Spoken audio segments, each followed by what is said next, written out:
La maison de la Beurrière se dresse au numéro 16 de la rue du Machicoulis. Elle est l'une des maisons traditionnelles les plus représentatives de l'ancien quartier des Marins. Elle fut bâtie en 1870 sur l'emplacement d'une précédente habitation par un dénommé Hilaire Lès, marin, alors âgé de 37 ans. Son épouse, Marie van der Len, était journalière. Selon le recensement de 1872, il n'avait qu'un seul enfant, un fils âgé de 17 ans, prénommé Hilaire comme son père, et exerçant également le métier de marin. Cette famille n'occupait pas seule la maison. Elle la partageait avec la belle-sœur du chef de famille, Marguerite van der Len, journalière, son mari, Louis Blancpain, marin, et leur fille. En 1876, ce ménage avait quitté les lieux, mais une autre famille, forte de 5 membres, l'avait remplacé. Au recensement de 1886, on note toujours la présence de 2 familles, et cette fois, ce ne sont pas moins de 11 personnes qui cohabitent dans ce modeste logement. Cette promiscuité, qu'il convient de nuancer dans la mesure où le marin vit d'abord en mer, est à l'image de l'ensemble du quartier de la Beurrière au siècle dernier. La configuration de la demeure peut rendre compte de cette vie en communauté. 2 portes percent le rez-de-chaussée. L'une d'elles donne directement dans la pièce principale, qui prend jour sur la rue par une seule fenêtre.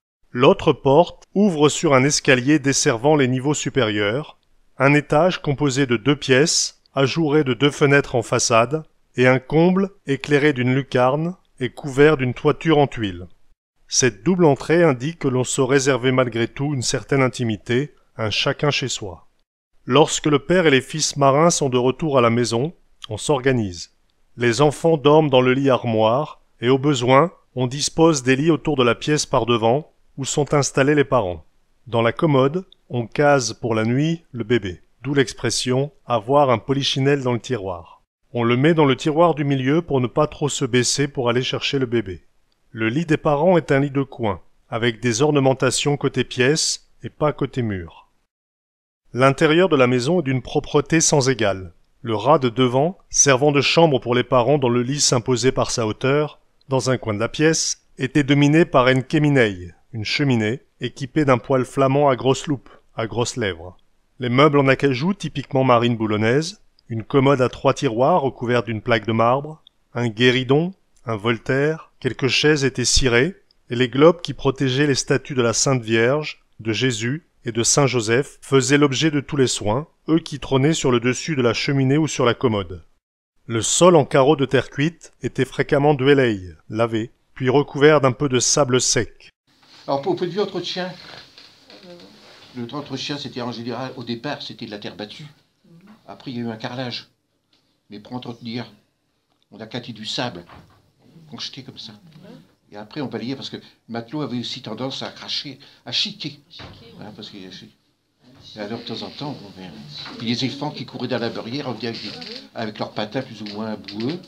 Alors il suffisait d'un coup de balai, puis voilà. Alors c'est pour ça que toutes ces choses ont amené la création de petits métiers qu'on appelle les cris des rues, parce qu'on vendait le seau au sable. Hein, c'était Monsieur Pile qui habitait la rue du Croissant, qui était chargé de vendre. Il passait avec une petite carrette avec son âne, et puis il disait « V'là le marchand de sap !» Il peut acheter un... Alors Isabelle disait à Baptiste « Va me caire, va me chercher un siot de sap. Hein, » tout ça pour toujours entretenir. Mais je vous dis, ce qu'il faut retenir, c'est que c'était très propre l'intérieur. Bien sûr. La maison est le domaine réservé de la matelote, où elle règne en maîtresse absolue. Sa fierté, c'est d'avoir l'intérieur le plus coquet possible. Pour cela, elle ne ménage pas sa peine. Elle brique ses meubles en acajou, lave et relave son parquet pour le blanchir, ou son carrelage, en le rinçant abondamment, avec l'eau qu'elle va chercher à une pompe publique située dans la rue, la petite pompe du coin. Il y avait une fontaine publique dans la rue du Machicoulis, au niveau du numéro 10. C'est autour de celle-ci qu'un pan important dans la vie sociale du quartier se déroule.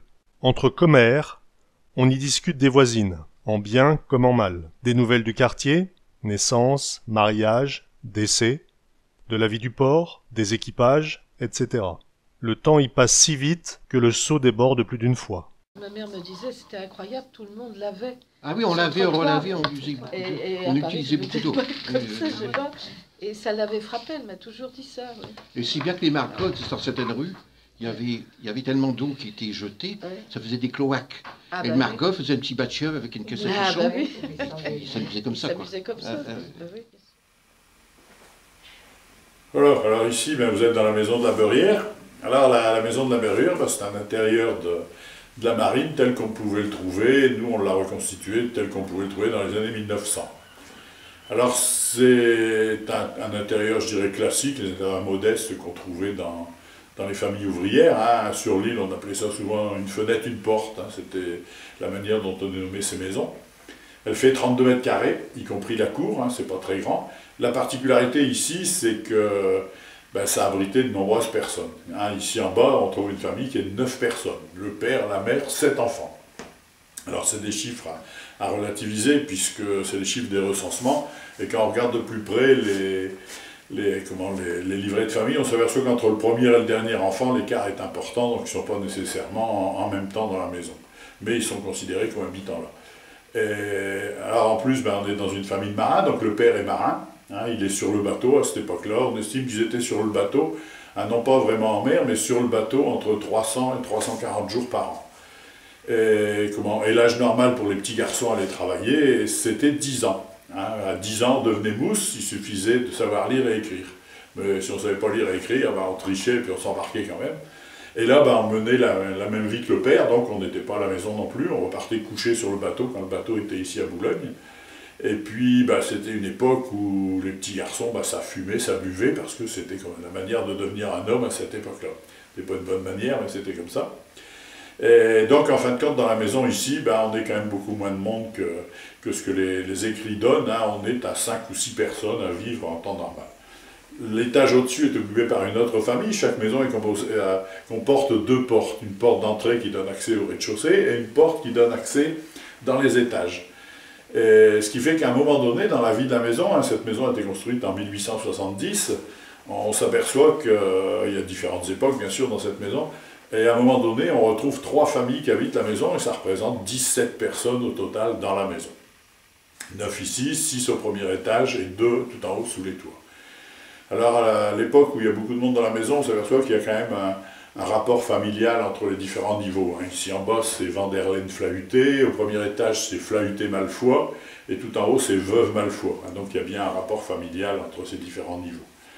Alors ces 9 personnes ici, le souci, ben, c'est quand même pour pouvoir coucher le soir. Dans la journée, ben, chacun va à ses occupations, les enfants courent dehors, hein. Les enfants sont beaucoup dehors à cette époque-là. Ils vont jouer dans les escaliers, les rues fort pratiques ici pour s'amuser, et puis sur le port également. Alors, je ne vous ai pas parlé des filles, mais les filles, ben, elles quittaient la maison souvent un petit peu plus tard. Hein, les filles, elles gardaient leurs frères et sœurs le temps que la mère allait travailler à Capécure qui était déjà à cette époque-là une zone d'activité, mais aussi un quartier de vie. Hein, mais on avait toutes les industries de marée qui étaient déjà là-bas, le conditionnement, tout ça, différent de maintenant bien sûr, mais un conditionnement qui demandait beaucoup de main-d'œuvre. Et les femmes allaient travailler, ce qui fait que la fille aînée ben, gardait ses frères et sœurs à la maison pendant ce temps-là, bien souvent.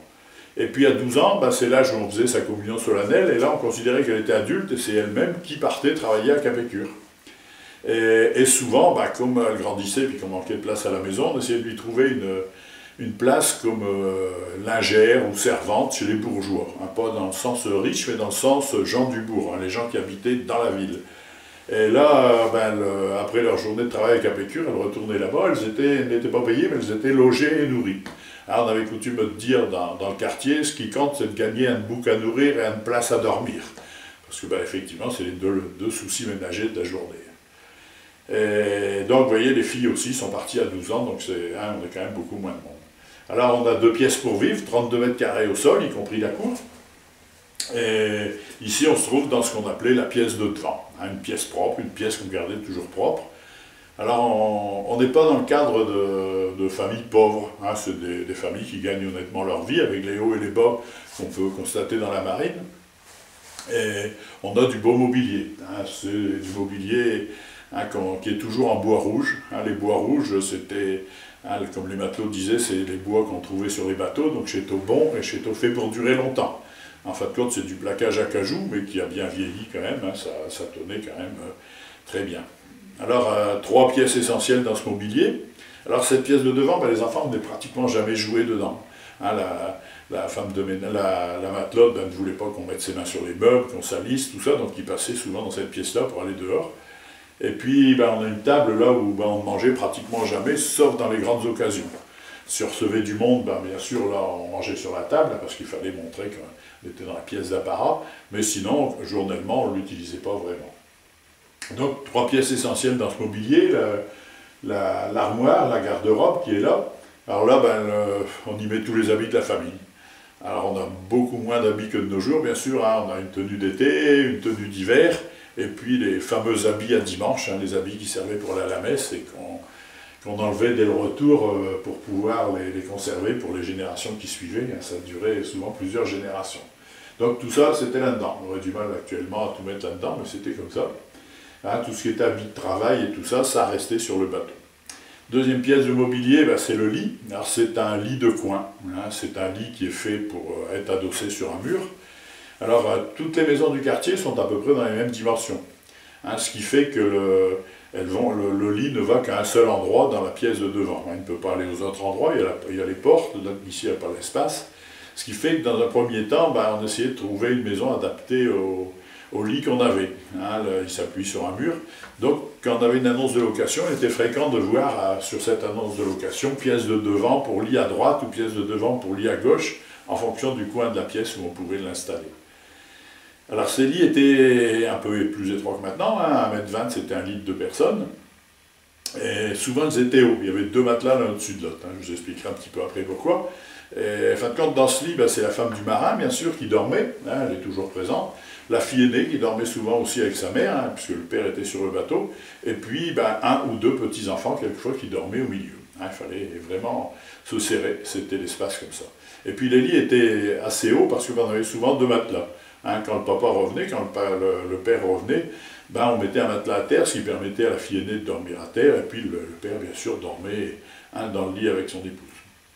Alors, ces lits, ils étaient toujours bien installés, bien tirés, les draps bien tirés, hein, avec des draps brodés, hein, qui était la coutume à l'époque. Hein, ça faisait partie du trousseau de mariage. Troisième pièce de mobilier, c'est la commode qui est là derrière. Alors, elle avait plusieurs usages, cette commode. Premier usage, c'était déjà de contenir des habits. Alors, elle contenait souvent des habits un peu plus fragiles, hein, le caraco des femmes, par exemple. Le caraco, c'est le chemisier des femmes. On avait souvent un tiroir aussi pour les papiers de famille, les papiers du ménage. Et puis, donc ça c'était son premier usage. Deuxième usage, ça c'est les matelotes qui l'avaient créé. On ne trouve pas nécessairement en Bretagne ou en Normandie, où on a toujours un dessus en bois. Ici, on a un dessus en marbre. Hein, ce dessus en marbre, c'était dû certainement à proximité des carrières de marquise, qui faisait que le marbre était on trouvait facilement. Mais les matelotes avaient trouvé moyen de montrer un peu leur fortune avec ça. Plus le marbre était épais, plus on était censé être riche. Hein, ce qui fait qu'il était fréquent, si on avait les moyens, on changeait plusieurs fois dans sa vie.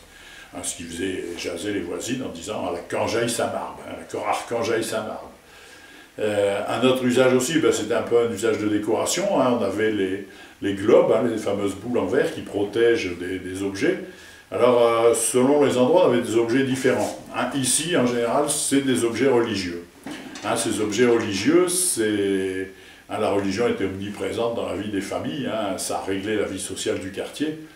Et ça servait aussi à faire des prières quand on revenait de la messe, hein, parce qu'on priait pour le père qui était en mer, le père priait de son côté pour qu'il n'y ait pas de tempête. Enfin, on priait beaucoup hein, dans ces familles-là. Et donc on a les objets religieux qui sont là. Alors on avait coutume de dire aussi dans le quartier, ce qui compte c'est de mettre le bon Dieu à l'étalage. Hein, ça voulait dire que le bon Dieu en vitrine, c'est ce qu'on devait voir en rentrant dans la maison. Mais à la campagne ou en ville, on trouvait souvent la couronne de la mariée, hein, ou des objets décoratifs, des faux fruits, tout ça qui était dans ces globes. Alors on le trouvait aussi ici, hein, mais d'abord c'était les objets religieux qu'on mettait en avant. Et puis, dernier usage, un usage assez inattendu, mais qui était très très fréquent dans le quartier, c'était une histoire de place surtout. On utilisait l'un des tiroirs pour en faire un berceau. Hein, on ouvrait souvent l'avant-dernier tiroir, et on mettait une petite paillasse, et ça servait de berceau pour le dernier né.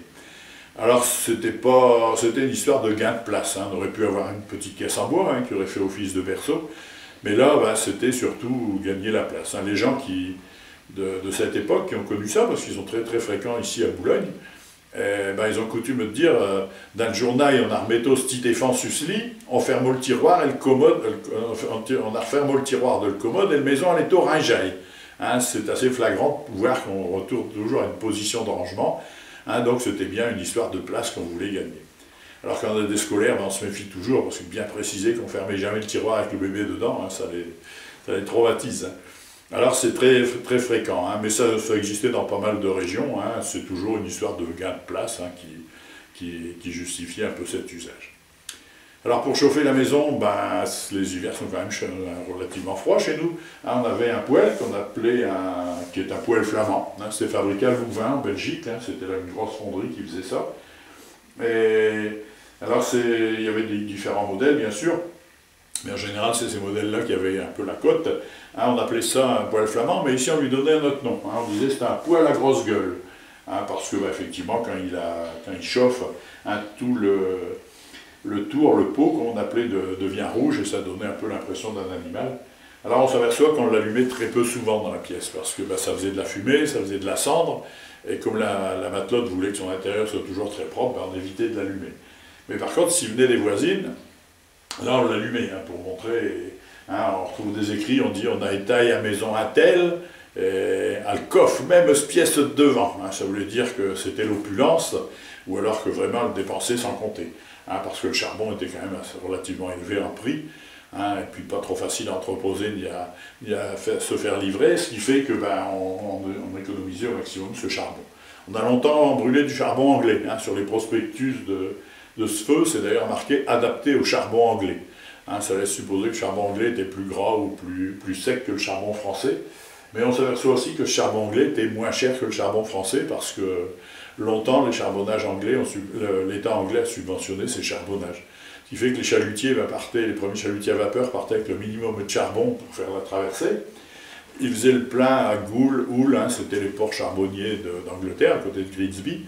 Ils partaient en pêche avec ça, et au retour, on refaisait le complément de charbon dans ces ports charbonniers. Et le charbon était déchargé à Boulogne et distribué par des négociants hein, qui ont démarré là-dessus, Maury, tout ça, ça démarrait un peu ici à Boulogne dans le négoce du charbon anglais. Quand ce feu est allumé, bien sûr, il chauffait la pièce, c'était son premier rôle, mais on ne le laissait pas sans rien faire, bien sûr. On utilisait cette chaleur, on faisait du café, hein, avec la fameuse cafetière. Les plus jeunes, pour eux, c'est un peu bizarre parce que les cafetières ne ressemblent plus à ça. Et ce café, il était toujours au chaud, hein, de manière à offrir ça quand les voisins ou les amis venaient ou passaient. Hein, c'était très fréquent et beaucoup de convivialité dans le quartier. Alors ce café, on y mettait quelque chose qu'on met moins maintenant, mais qui a été remis un peu au goût du jour, c'est la chicorée. Alors la chicorée, le premier usage, c'était d'allonger un peu ce café. Il y avait plusieurs usages, parce que la chicorée elle était moins mauvaise peut-être que le café, et le café, quand il a chauffé 2 fois, il est vraiment plus buvable. Alors que là, avec la chicorée, ça restait au chaud toute la journée, et ça restait buvable, hein, simplement. Et puis, gros avantage, c'est que la chicorée était beaucoup moins chère que le café. Hein, le bateau de mon grand-père, 1921, j'ai retrouvé ses carnets de bord d'achat, et quand ils partaient ils étaient à 6 sur le bateau, quand ils partaient pour une semaine, hein, ils prenaient 6 kilos de chicorée, 1 kilo de café. Et le kilo de café coûtait pratiquement le prix des 6 kilos de chicorée. Hein, c'est dire que c'était beaucoup une histoire d'économie. Et puis, on avait également les fers à repasser. Hein, les fers à repasser, qu'on laissait toujours sur le feu pour pouvoir donner un coup de fer aux habits, comme on disait, on donnait un coup de fer sur la table. Mais tout ce qui était habits, je dirais un peu du dimanche, un peu soigné, là, était repassé par une repasseuse. Hein, dans la rue, à un moment donné, il y a 3 repasseuses. Hein, c'est elle qui repassait les habits un peu plus fragiles, qui les a midonnés. On a midonné beaucoup les habits à cette époque-là. Et puis, un coup de fer, c'était rare, c'était vraiment un petit coup vite fait comme ça, parce que les habits étaient quand même assez grossiers et permettaient de faire sans qu'ils soient vraiment repassés. Voilà un peu comment on vivait. Après ça, il y a différents objets, bien sûr, des objets classiques qu'on trouvait dans les maisons. Et puis, quand on a conçu la maison ici, moi, j'ai refait un peu comme chez ma grand-mère, hein, c'était un peu comme ça, étape. Et c'est-à-dire que la marine, selon les quartiers, dès l'instant qu'on est en ville, on est dans les mêmes surfaces, dans les mêmes dispositions. Plein d'objets religieux au mur, bien sûr, hein, c'était quelque chose de très important. Et ici, j'ai remis que des objets qui ont tous une histoire. Hein. Chaque cadre ou un truc comme ça, il y a une histoire derrière. hein, qui permet de raconter ça aux gens, les différentes anecdotes là-dessus.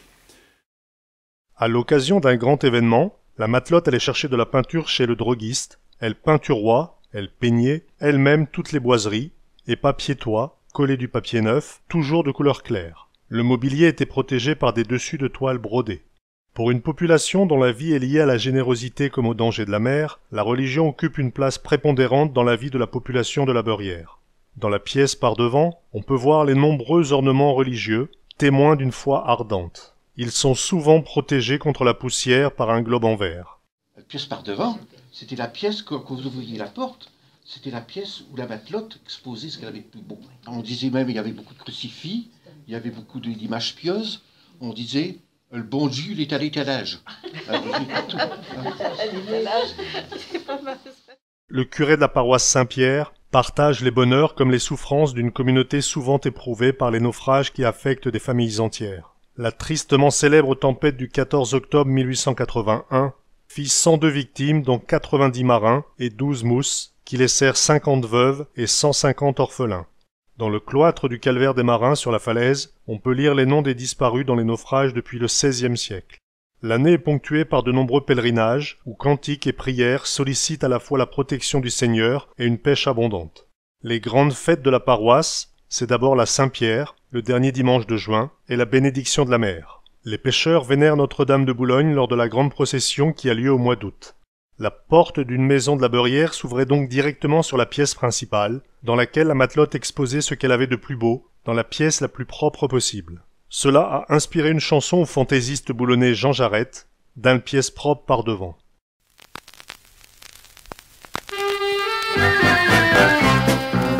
Aujourd'hui c'est jour et de marché, ça groule et demande sur le place d'Altan. Maria le marchand des navets, Julie à 4 du Mirantan. Dans le marchand de beurre et bonheur, je me dis soit je vais la rencontrer. Puis j'ai déménagé mon cœur, à ce je reste dans un bien quartier. Allez je t'invite, prendre le café, à ma maison, arrêtez. Dans le pièce propre par tes vents, t'es verras belle salle à manger. Dans le pièce propre par tes vents, le carpet qui vient t'aime tante Zoé. Dans le pièce propre par tes vents, adieu fauteuil garni dentelle. Dans le pièce propre par tes vents, cadeau de mariage t'aime tante Adèle. Les globettes sur elle kéminée, avec un soubane abrité et couronné de fleurs d'oranger, c'est ça qui imposait le respect. Dans le pièce propre par tes vents, ça servira à l'occasion pour les mariages et communions.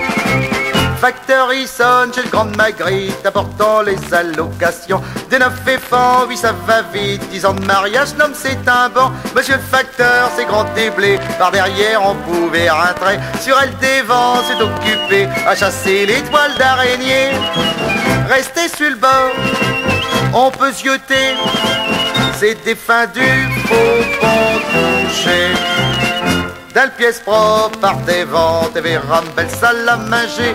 Dans le pièce propre par tes vents, le carpet qui vient t'es tante Zoé. Dans le pièce propre par tes vents, adieu fauteuil garni dentelle. Dans le pièce propre par tes vents, cadeau de mariage t'aime tante Adèle. Les globettes sur elle kéminée, avec un soubane abrité et le couronné de fleurs d'oranger, c'est ça qui imposait le respect. Dans le pièce propre par tes vents, ça servira à l'occasion pour les baptêmes et communions. Pâtisserie avec Louis, bien sûr on a un peu cholé, mais 15 pistous, les 12 demi, ça donne des forces pour armenter. Écoute ma fuse du contrarié, et v'là Casteur est surpris d'un bout qui a plus main d'entier. Il faut savoir d'où que je l'ai mis. Viens avec moi, on va chercher 8 mai atteint et je vais me rappeler. Dans le pièce propre par des vents, y a le perruque comme tante Zoé. Dans le pièce propre par des vents, y a les dentelles dans les souliers. Dans le pièce propre par des vents, un bio fauteuil avec des ailes. Dans le pièce propre par des vents, t'es verras un père et de Bertel. Les globes qui sont sur le buffet, avec un soubane abrité. Et une tante Adèle qui est impaillée, c'est plus une pièce, c'est un musée. Dans le pièce propre par des vents, après avoir tout mélangé, peut-être qu'on retrouvera ma atelier.